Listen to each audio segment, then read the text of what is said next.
Halo semuanya, Assalamualaikum warahmatullahi wabarakatuh. Di video yang sebelumnya, kita sudah membahas beberapa contoh ya dari turunan menggunakan definisi dan juga tentunya kita sebelumnya juga sudah membahas mengenai motivasi dan definisinya seperti apa.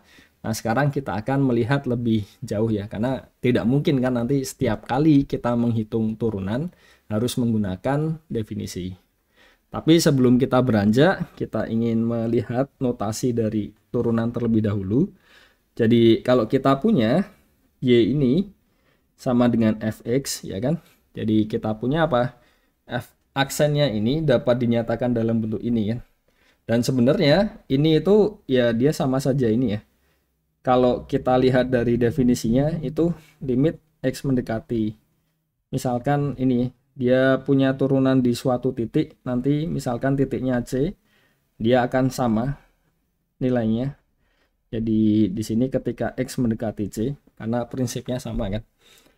Tapi kita lihat yang bagian sini terlebih dahulu. Jadi kita punya limit delta X mendekati 0 dari delta Y per delta X ya. Jadi kita bisa melihat nilai dari H-nya dan delta Y-nya. Jadi ya biasa kita melihat nilai limitnya ini kita notasikan dengan dy per dx ya. Jadi ini yang kita sebut dengan notasi Leibniz. Dan sering juga ketika kita punya suatu fungsi y sama dengan fx ini turunannya ini kita notasikan dengan f aksen x atau y aksen atau dfx per dx. Nah, sebelum menginjak lebih jauh, jadi kita ingin melihat hubungan antara ya suatu fungsi itu punya turunan dengan kekontinuan ya. Jadi kita punya ketika f-nya itu punya turunan, maka f-nya itu kontinu. Jadi yang perlu diingat adalah kalau dia kontinu di C, berarti kan limit x mendekati C dari fx itu sama dengan fc ya. Jadi kalau mau menunjukkan ini sama saja dengan menunjukkan apa? Limit x mendekati C dari fx dikurang fc ini sama dengan 0. Ya kan? Ketika f-nya ini punya turunan, kita punya apa? Jadi bentuk dari limit ini x mendekati C, fx dikurang fc ini dia kan akan ya dia akan sama dengan ini kan. Jadi kalau kita kalikan x min c per x min c ini kan nggak ada pengaruhnya ya. Jadi yang atas ini, yang bagian sisi kirinya, dia akan sama dengan yang limit ini kan. Padahal kalau dia punya turunan, yang bagian limit perkalian itu kan sama saja perkalian limit. Jadi ini sama saja f aksen c, dan di sini dia ada. Terus di sini dia 0 ya. Jadi kita peroleh ya keseluruhan ini sama dengan 0. Dan yang perlu diperhatikan adalah yang ini tadi itu sama saja sisi kiri dari yang akan kita tunjukkan. Dan benar dia jadi 0 ya. Jadi ini tadi mungkin terlihat agak membingungkan. Tapi pada dasarnya adalah ya kita melihat dulu lah apa yang ingin ditunjukkan. Jadi kita tidak menggunakan sama sekali ya apa yang mau ditunjukkan. Jadi kita hanya modal sisi kiri ini kita jabarkan jadi seperti ini. Dan kita bisa tunjukkan betul ternyata dia jadi 0 ya. Karena ada turunannya di C ya. Jadi ini dari definisi turunan. Nah, artinya apa? Ketika kita punya bentuk jika maka, artinya adalah ketika kalau kita ambil kontraposisinya, yaitu ketika f-nya itu tidak kontinu di C. Jadi kita punya, ya sudah, berarti dia tidak punya turunan di C.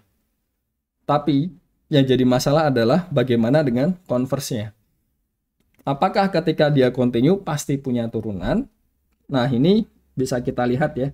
Ketika kita punya tadi fx sama dengan mutlak x dikurang 2. Jadi di video yang sebelumnya kita sudah tunjukkan dia tidak ada ya turunannya di x sama dengan 2. Tidak ada turunannya kan. Jadi kita punya ya sudah, berarti kebalikannya belum tentu berlaku. Jadi ya tentunya ini tidak benar. Dan secara umum kalau misalkan suatu grafik F itu punya pojok atau patahan, ya kan? Jadi contohnya seperti inilah. Kita punya seperti ini, terus patah seperti ini juga ini kan. Terus ya seperti ini. Jadi dia tidak punya turunan di titik-titik seperti ini tadi ya. Jadi itu patokannya lah ketika kita punya suatu grafik untuk melihat ya apakah dia punya turunan di suatu titik tersebut atau tidak. Jadi ini beberapa latihan bisa dicoba. Jadi saya rasa ini ya bisa ditinggalkan ya, karena pada prinsipnya dia hampir sama dengan yang ada di ini tadi ya. Jadi overall ya tinggal penyesuaian lah.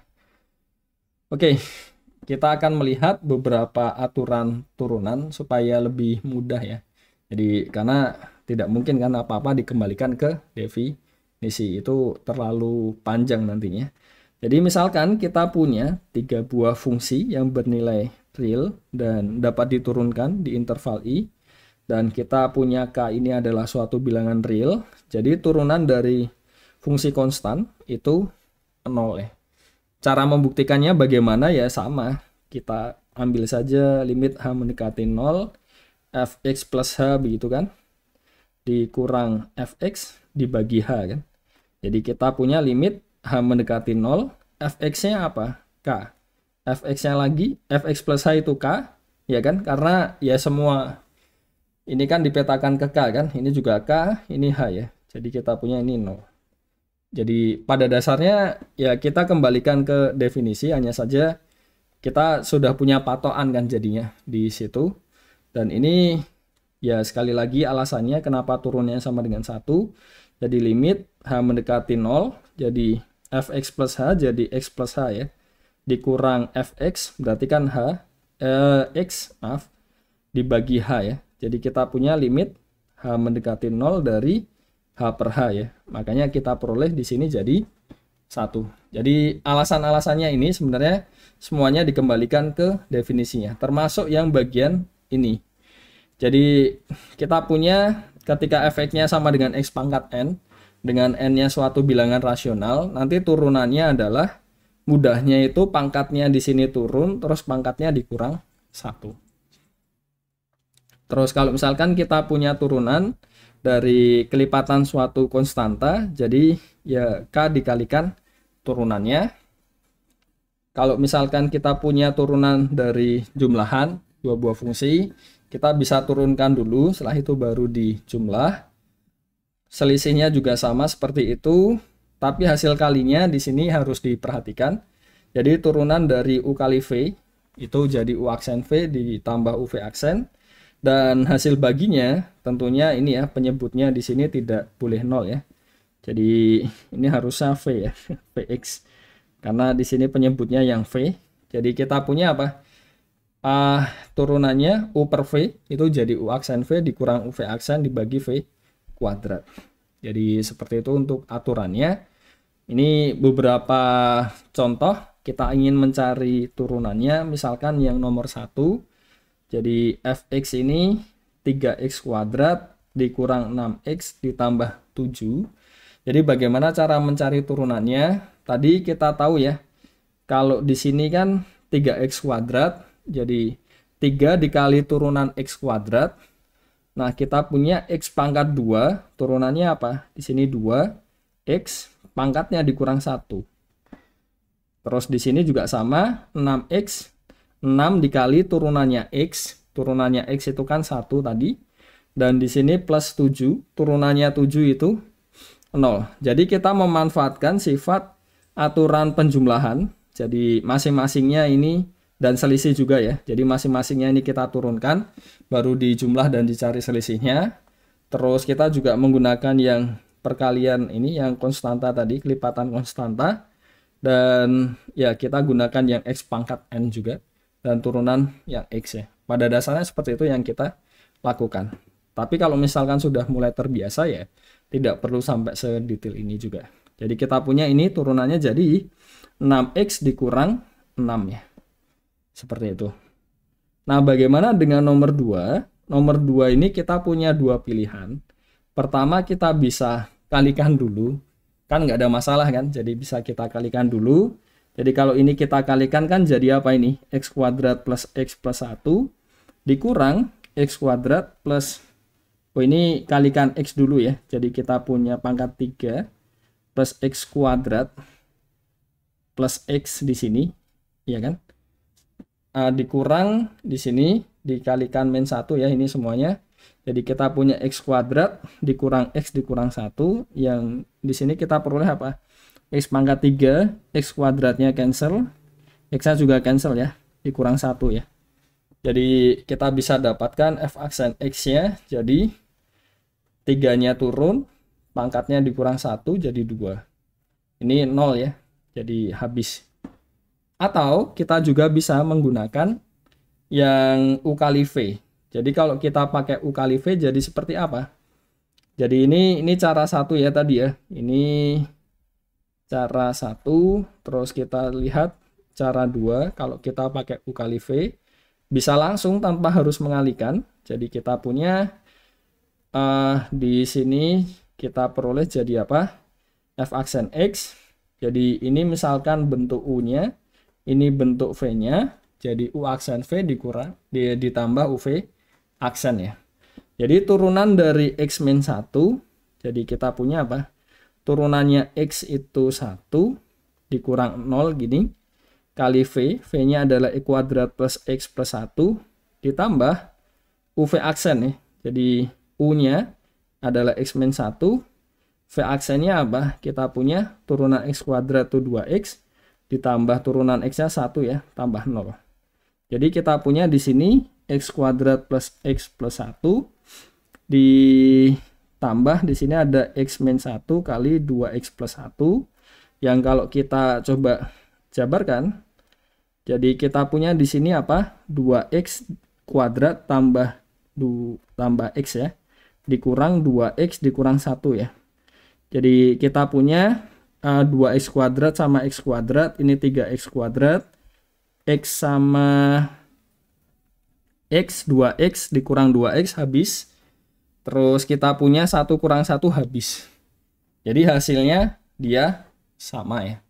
Jadi ya bisa kita coba ubah dulu fx-nya, atau bisa kita gunakan aturan yang bersesuaian.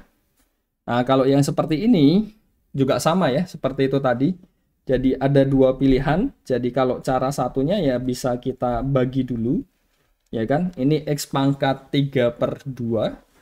Jadi kita punya, kalau dibagikan jadi X pangkat setengah dikurang 9X pangkat negatif 3 per 2. Jadi turunannya apa?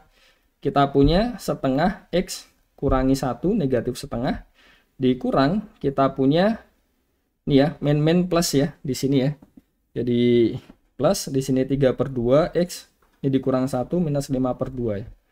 Jadi kita punya bentuk apa ini? Adalah 1/2 akar X ditambah di sini 27 per 2 kali 1/, ini X kuadrat akar X ya berarti ya. Pangkat 5 per 2 kan. Jadi seperti itu. Atau kita bisa pakai bentuk U per V. Jadi kalau U per V bagaimana? Ya F aksen X-nya jadi, misal yang atas ini U-nya, ini V-nya yang bawah. Jadi U aksen V dikurang UV aksen. Jadi U aksennya di sini adalah 2X dikurang 9. Ini 0 ya. Ya kan? 9 tuh turunannya 0. Jadi kali V berarti X pangkat 3 per 2 dikurang UV aksen.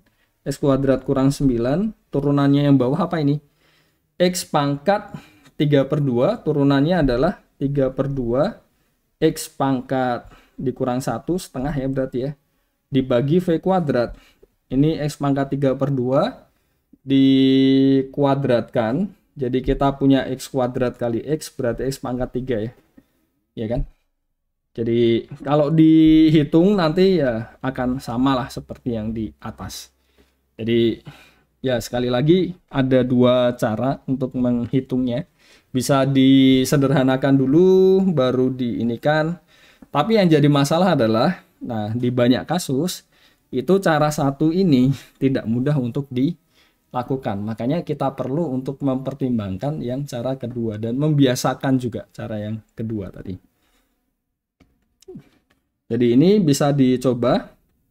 Jadi nomor 4 kita punya f aksen x, dia jadi apa? Ini x pangkat 3/2 ya kan? Ini kan bisa kita tuliskan x pangkat 3/2 ditambah x pangkat negatif berapa ini?